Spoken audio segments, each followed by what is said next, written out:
Olá, para você de toda a Baixada Santista, começa agora mais um Embaixada Brasil, seu viés político para toda a região. Você pode acompanhar a este e a outros programas também em nossas redes sociais, Facebook, YouTube. É possível também acompanhar pelos sites das duas TVs, tvpolo.org.br e tvunisantos.com.br. O entrevistado de hoje é o presidente do PDT do Guarujá, ele que também é jornalista, advogado, engenheiro e também é o principal diretor da ONG Ferrofrente, que fala sobre a importância da malha viária na região. Estamos falando de José Manuel Ferreira Gonçalves. Seja bem-vindo, José Manuel. Muito obrigado, é um prazer estar com vocês aqui, estar em Cubatão. De certa forma me sinto em casa, porque eu gosto muito de Cubatão, já historicamente, ao longo de muito tempo, e é um prazer e uma honra muito grande estar aqui. E nos comentários, ele que já é prata da casa, o médico sanitarista Márcio Aurélio. Bem-vindo, Márcio. Muito obrigado, Luiz Valentim, por mais uma vez estar aqui contigo, em especial ao lado do professor engenheiro Zé Manuel, e falando desse tema tão importante, né, que é o transporte ferroviário, e pela sua importância da economia e também pelo despertar de paixões, né? Uma delícia, né, viajar de trem, de passageira, principalmente a longa distância, ir para o restaurante, vagão-restaurante, tomar um vinho, isso é muito comum na Europa. Infelizmente, nós ainda estamos na fase da carroça, aqui se o professor estiver errado, o professor que me corrija. Bem, para quem não sabe, aqui na Baixada Santista, em Cubatão especificamente, tinha uma viagem de trem que era muito famosa, daqui da estação férrea de Cubatão até Paranapiacaba, e como boa gente sabe, todas as cidades da Baixada Santista são cortadas por malhas ferroviárias, né? Todas as cidades, né, José Manuel? Todas as cidades. Ninguém melhor do que o José Manuel para explicar isso pra gente. A Embaixada Brasil volta, daqui a pouquinho. Atenção, morador de Cubatão. Você está cansado da sua internet lenta? Então atualiza aí! Internet 100% fibra ótica, mais Wi-Fi grátis, diversos tipos de planos. Faça já o seu plano na Melolink. O Embaixada retorna para dar início ao seu primeiro bloco. Como já dissemos lá na abertura do programa, o entrevistado de hoje é José Manuel Ferreira Gonçalves, ele que é presidente da ONG Ferrofrente, que trata sobre malhas viárias, e também é presidente do Partido Democrático Trabalhista do Guarujá, o PDT. Bem, Manuel, seja bem-vindo mais uma vez. E hoje em dia a logística é tão importante, principalmente numa região como a nossa, que tem o Porto de Santos, tem o Polo Industrial de Cubatão. Estamos a 70 quilômetros da principal capital do país, que é São Paulo. Eu queria que você falasse realmente a malha ferroviária, os trens, com todo esse avanço, né, que nós temos aí culturalmente, estamos numa região que é extremamente exportadora. Qual a importância disso para o Brasil e especificamente para a Baixada Santista? Não, é fundamental para o Brasil, mas o Brasil precisa decidir o que quer ser quando crescer. O Brasil passou por esse período. Nós continuamos sendo uma nação que está exportando commodities através do porto, este que é o maior porto do país, o maior porto da América Latina. Mas isso é muito pouco. O Brasil tinha um parque industrial, desativamos o nosso parque industrial, já fomos um país agrário e nem sequer estamos nos transformando num país de serviços de alta tecnologia, porque também não estamos investindo em ciência, tecnologia e inovação. Então, o primeiro passo é descobrir o que queremos. Nós defendemos um país que utilize a ferrovia para transportar não só minério de ferro, soja, milho e açúcar para o porto, porque nós não somos uma colônia do século XXI ou dos séculos que virão. Nós queremos ser mais que isso. O Brasil tem talento, tem competência, tem valores, tem engenharia, tem medicina, tem alta qualidade em várias áreas do conhecimento, e nós precisamos fazer com que isso seja transportado em cima de trilhos, também pensando nesse jeito mais saudável, menos poluente, mais barato, mais seguro, que é o transporte de trilhos para passageiros. Nós acabamos com isso. São Paulo cresceu em cima de trilhos, muita gente lembra do passado. São Paulo e Rio. O Márcio Aurélio é do Rio.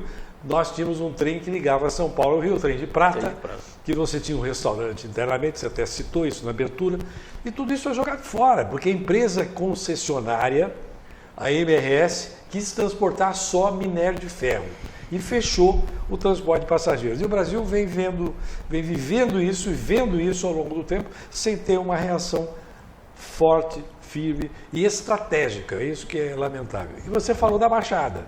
Todas as 9 cidades da região metropolitana, todas da Baixada, com exceção talvez um pouco de Bertioga, todas têm o trilho cortando a cidade. Cubatão é um exemplo absolutamente estarrecedor. São 13 bairros que o trem passa colado nas casas. Colado nas casas. E aí acontecem episódios como a morte dessa criança um dia depois do Natal. 2 garotinhos de 8 anos de idade, gêmeos, jogando bola, como qualquer criança joga bola. A bola vai para baixo do trem e o trem está estacionado. Um absurdo. O trem estacionado tem que estar estacionado num pátio, tem que estar em outro espaço e não ali em cima do trilho, daquela forma. A criança não sabia, o trem começou a andar, a criança morreu e não deu nem para pensar. Uma criancinha de 8 anos de idade. A gente pode falar ao longo do tempo, se você quiser, a gente volta a detalhar isso, mas essa proximidade dos trilhos, das residências, é crime. E a engenharia pode projetar, sem dúvida nenhuma, soluções concretas para afastar este perigo. Mas é preciso investimentos. É preciso que o governo determine que a empresa que ganhou a concessão, que é a Rumo Logística, de um grande empresário de Piracicaba, que é o senhor Rubens Zomento, que é dono da Rumo, é dono da Cosan, de mais meia dúzia de grandes empresas, e, pelo que parece, só olha para o lucro. Nós temos que mostrar que até maio de 2023, portanto até maio do ano que vem, é muito pouco tempo para que se façam as obras que foram garantidas na renovação da linha férrea para os investimentos de segurança. Não vai dar tempo. E sabe o que eles vão fazer? Vão pedir prorrogação. Não se prorroga a vida. A vida da criança que morreu não volta. Prorrogação de contrato que considera o risco que essas populações vivem é inadmissível. Mas, lamentavelmente, nós vamos ver, a gente está cantando essa bola com antecedência, nós vamos ver que quando chegar na véspera do momento que eles tinham que entregar alguma coisa, vão pedir dilação, até a palavra é bonitinha, dilação de prazo. É a picaretagem do dia. Isso acontecer, pode marcar isso, maio do ano que vem. Márcio Aurélio Soares. Olha, o transporte ferroviário sobre trilhos, teve uma importância muito grande no Brasil, né? Lá no século XVIII, XIX, com o Barão de Mauá construindo as primeiras linhas férreas que ligavam o Rio de Janeiro à sua região serrana, e até a segunda década do século passado, 1920, 1930. Depois, com 1950, com a inauguração de Brasília, Juscelino Kubitschek resolveu ter como matriz de desenvolvimento o transporte rodoviário, abrindo estradas, trazendo montadoras para cá, e se esqueceu dos trens. E veja você que incoerência, nós que tínhamos as nossas estradas construídas pelos ingleses, eles construíram com a bitola estreita, de 1 metro. Então os trens não conseguiam desenvolver grande velocidade. A partir da década de 90, com Fernando Henrique Cardoso, se é privatizado todo o sistema ferroviário, e nós estamos aí a ver navios, a ver trem. Bem, com essa pesquisa histórica, o Márcio ressaltou a importância do trem perante os anos na economia brasileira. Vamos encerrando aqui o primeiro bloco do Embaixada Brasil, mas o segundo bloco vem aí e eu quero resgatar um pouquinho também dessa história do trem no Brasil e também aqui na nossa região. Embaixada Brasil é só aqui, é na TV Polo de Cubatão e também na TV Unisantos. Alfa Segurança, portaria, monitoramento 24 horas, automação de portaria, câmeras e alarmes, tecnologia da informação, portaria virtual e limpeza. Alfa Segurança, contrate agora mesmo, 33240353, aqui na Vila Nova, em Cubatão. Alfa Segurança. Restaurante Casa da Sogra, agora você tem uma boa opção gastronômica em Cubatão. Restaurante Casa da Sogra, Rua Embaixador Pedro de Toledo, número 400, no centro de Cubatão. Pedidos também pelo WhatsApp, 3512-0609, Restaurante Casa da Sogra. O Embaixada retorna para dar início ao seu segundo bloco. Como já dissemos lá no comecinho do programa, o entrevistado de hoje é José Manuel Ferreira Gonçalves, ele que é presidente do PDT do Guarujá e também da ONG Ferro Frente. Manuel, o Márcio terminou o primeiro bloco falando, saudosista da questão da linha ferro, como isso desenvolveu a economia e até mesmo a própria cultura brasileira, né? Eu queria saber de você, que é um estudioso da área, o tanto que se perdeu quando se priorizou as rodovias no Brasil e deixaram de segundo plano as ferrovias. O que parece que está, já de alguns governos para cá, está tentando ser resgatado por muita gente, né, Márcio? O tanto que se perdeu, o tanto que poderíamos ter avançado, qual a sua visão sobre isso? A gente matou muita gente, a gente jogou dinheiro no lixo, a gente deixou de ser competitivo em termos internacionais. E em valores monetários, certamente nós comemos boa parte do PIB nacional, fazendo a escolha do transporte em cima de pneus. A matriz de transporte do Brasil ela é extremamente concentrada em pneus. Chega a ser 80% ou mais em determinadas regiões desse país. E nós temos um país continental, onde as estradas não são como as estradas do estado de São Paulo, são estradas pedagiadas, caríssimas, mas são de boa qualidade. Isso é outro aspecto a ser discutido, se for o caso. Mas nós perdemos muito, e matamos muita gente, isso é muito grave.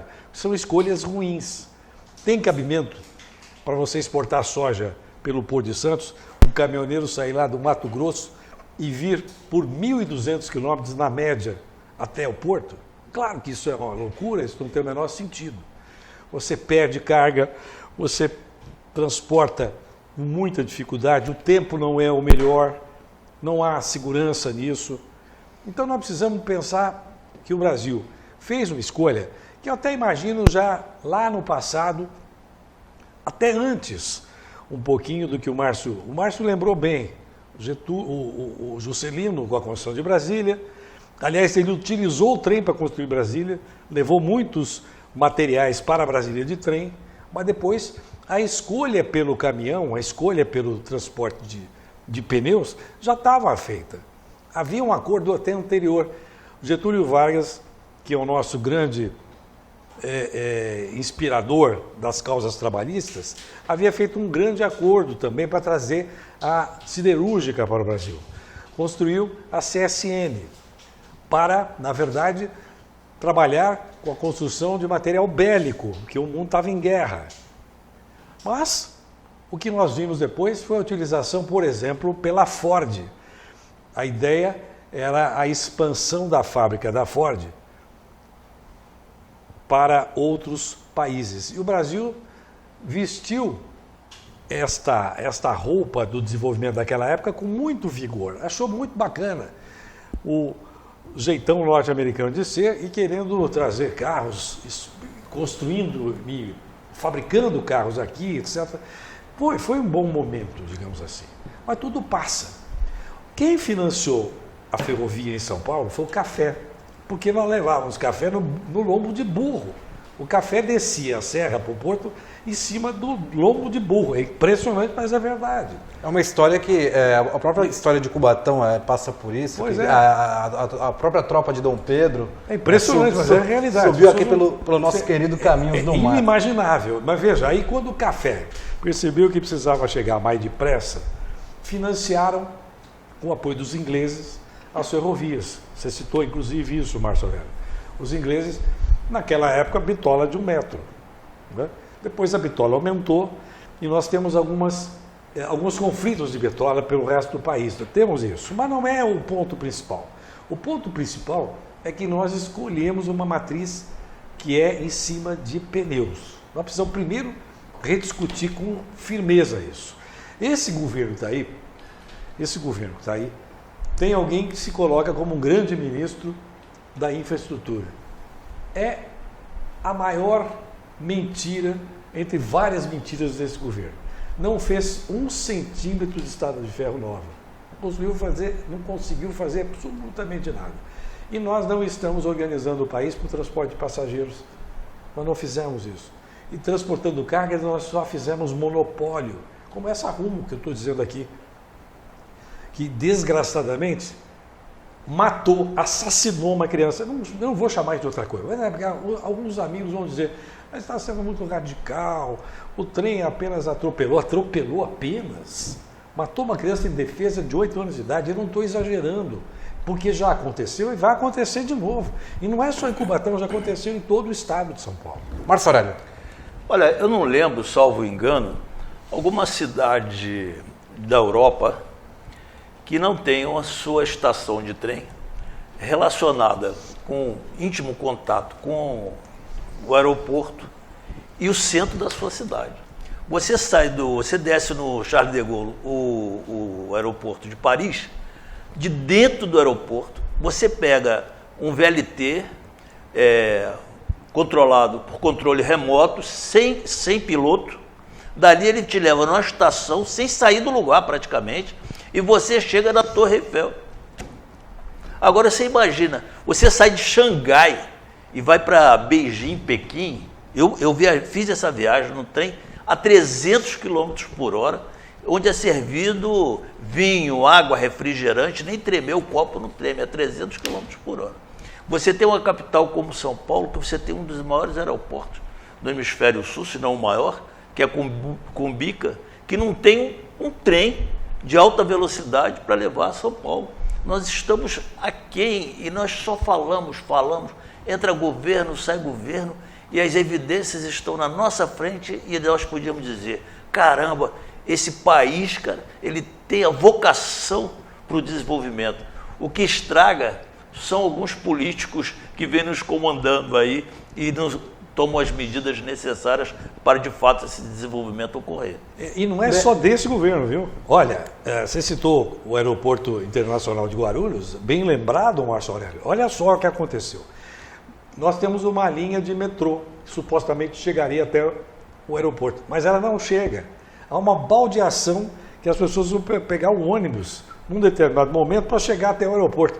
E houve um conflito enorme de interesses. A Infraero e o governo de São Paulo não chegavam no entendimento que colocasse o interesse público na frente de tudo isso.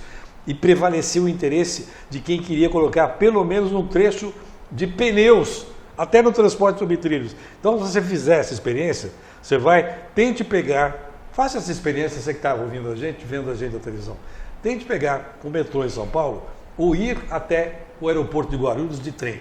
Você não vai conseguir. Ele vai parar num certo momento, você vai ter que fazer uma baldeação e entrar num ônibus. Este é o Brasil que nós temos. E não é só esse governo, por isso que eu disse. Isso já é um mal que vem acontecendo faz tempo. As pessoas não colocam o interesse público em primeiro lugar e acabam servindo a interesses escusos, pequenos, medíocres.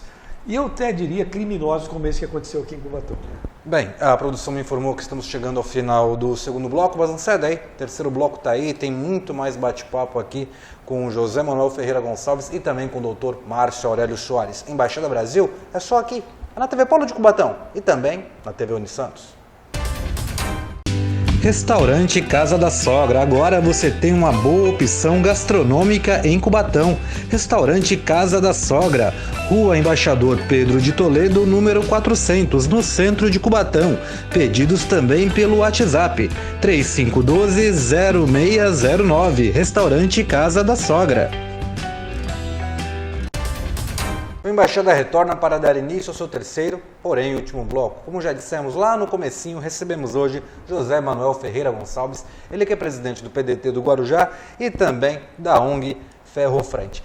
José Manuel, você, em nome da ONG, acho que a ONG em si, a Ferrofrente, entrou no Ministério Público a respeito desse acidente que houve no dia 26 de dezembro com um menino na Via Ferra, se não me engano, na Vila Natal. Qual o motivo dessa atitude? Contra quem você acabou querendo mover essa ação?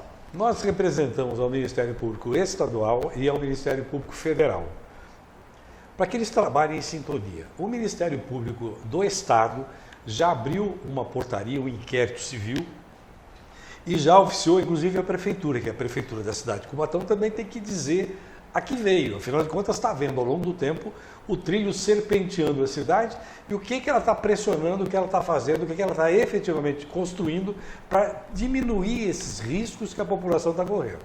Esse é um fato. Para cima da empresa Rumo, nós encaminhamos também, da mesma forma que nós encaminhamos aqui para o Ministério Público do Estado, encaminhamos ao Ministério Público Federal, porque é uma concessão federal. Ainda não foi aberto o inquérito civil na esfera federal. Nós esperamos que nos próximos dias a vista, o olhar do Ministério Público seja um olhar mais aproximado dessa realidade triste das vidas que correm riscos enormes nos 13 bairros de Cubatão e em toda a Baixada Santista. Isso não pode continuar acontecendo. O que a gente pediu? Providências. Primeira coisa, o inquérito civil, tanto do Estado quanto do Federal, tem força de polícia.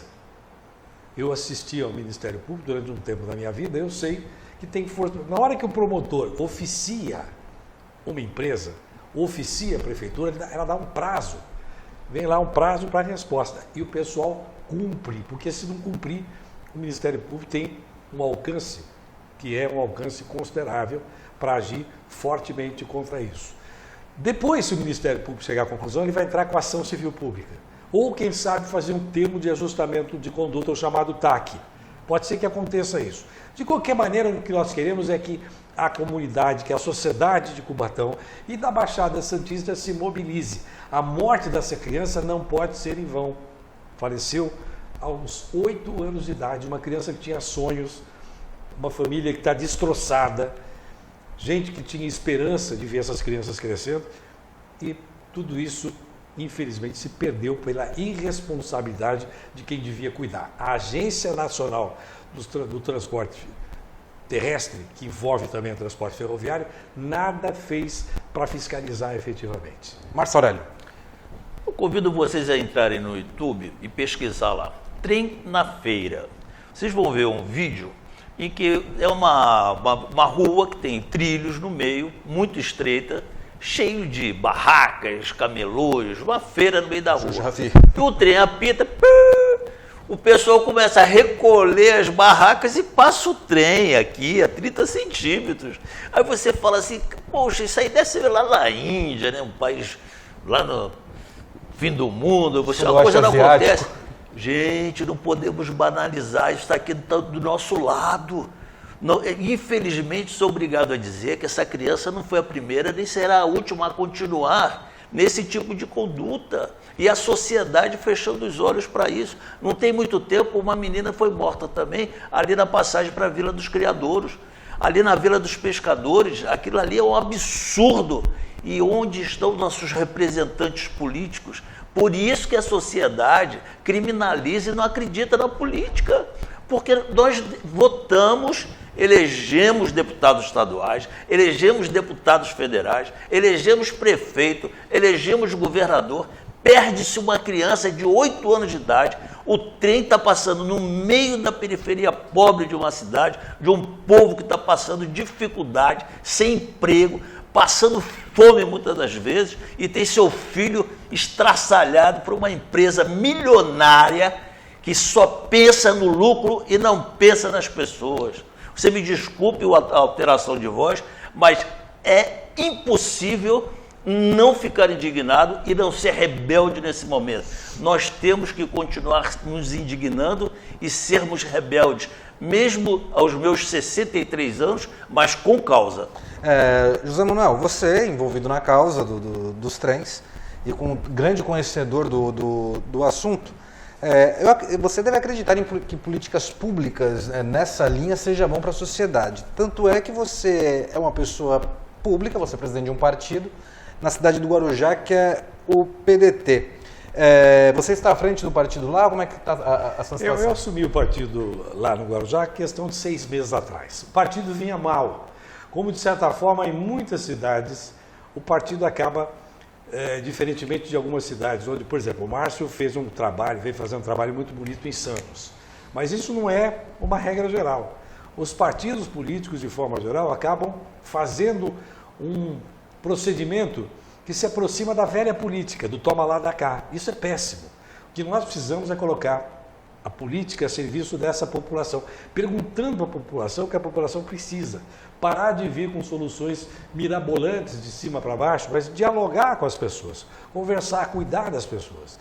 Lá no Guarujá nós pegamos um partido destroçado, absolutamente destroçado. Estamos organizando, conversando com as pessoas, pedimos o impeachment do prefeito da cidade, que foi acusado de desvio de recurso público da área da saúde, uma coisa absolutamente inimaginável, ele inclusive um médico, uma loucura absoluta, uma coisa que revoltou, e saiu uma pesquisa hoje mostrando o quanto ele cai.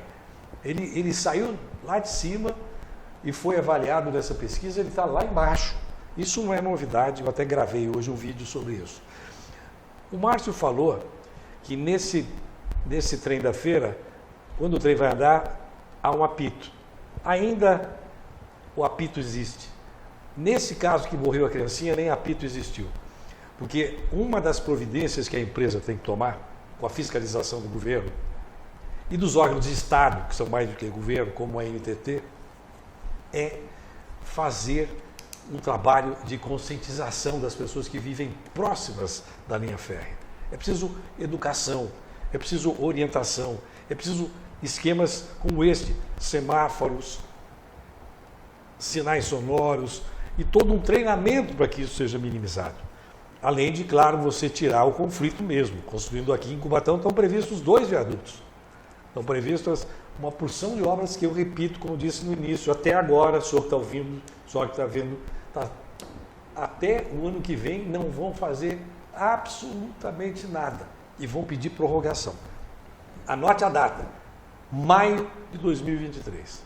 Eu duvido que em um ano você não vai fazer 2 viadutos, em um ano você não vai construir uma porção de coisas, e pior que isso, você tem que começar a conscientização. O trem é amigo do povo, o trem faz o transporte mais saudável, mais seguro, menos poluente, diminui o preço do arroz e do feijão, se a gente transportar arroz e feijão dentro, e não é só para exportar, é para a pessoa, para a família brasileira comer, só que nós precisamos ter um trem que seja, quando ele estiver muito próximo das pessoas, um trem que seja, digamos, domesticado no bom sentido. Bem, a produção está me avisando que nós já chegamos até o final do programa, né, produção? E eu só quero agradecer a presença de vocês dois, e eu quero prestigiar aqui o Manuel, que ele tem uma obra literária já disponível para quem se interessa sobre o assunto, né, sobre trem, trilhos, esse modal que tanto fez história no Brasil e está até voltando, até na nossa região mesmo. Acho que o VLT é um avanço, né, os trilhos para os passageiros, né, Márcio? Eu fico muito feliz, o José Manuel, de poder aqui, eu li um pouco antes de começarmos, e realmente é bastante interessante. Você tem 30 segundos para esta câmera. Esse livro aí, foi um prazer que você citou, esse é o 7º livro nosso. Esse aqui é mais ou menos uma história que começou com eu era menino no Brás e um bonde atropelou um amigo do meu avô, eu vi sangue para todo lado. Começou assim. Começou a minha história trágica e depois o amor que foi crescendo. E eu conto um pouco dessa história nesse livro. Márcio Aurélio Soares. Muito obrigado pelo convite. É um prazer, eu gosto muito de conversar, debater os temas contemporâneos que dizem respeito à sociedade, especialmente esse tema dos trens, que me remonta sempre uma memória afetiva muito grande. Lembro da minha juventude, ainda muito cabeludo, em que eu fiz uma viagem de trem pelo interior de Minas e foi no vagão de carga minha moto. Não é? Eu com a namorada, então fizemos o percurso de trem e depois voltamos de moto ali pelas cidades do interior. Então, assim, é um prazer muito grande também falar do lado bom e romântico do trem. Sim. E também denunciar as desgraças que ele pode nos trazer se não tivermos uma regulação e uma fiscalização da sociedade, da classe política e dos governantes. E começando o ano de 2022, você bem literário, aproveitar o tema, nos trilhos, encerramos o Embaixada Brasil de hoje. Até a próxima, pessoal.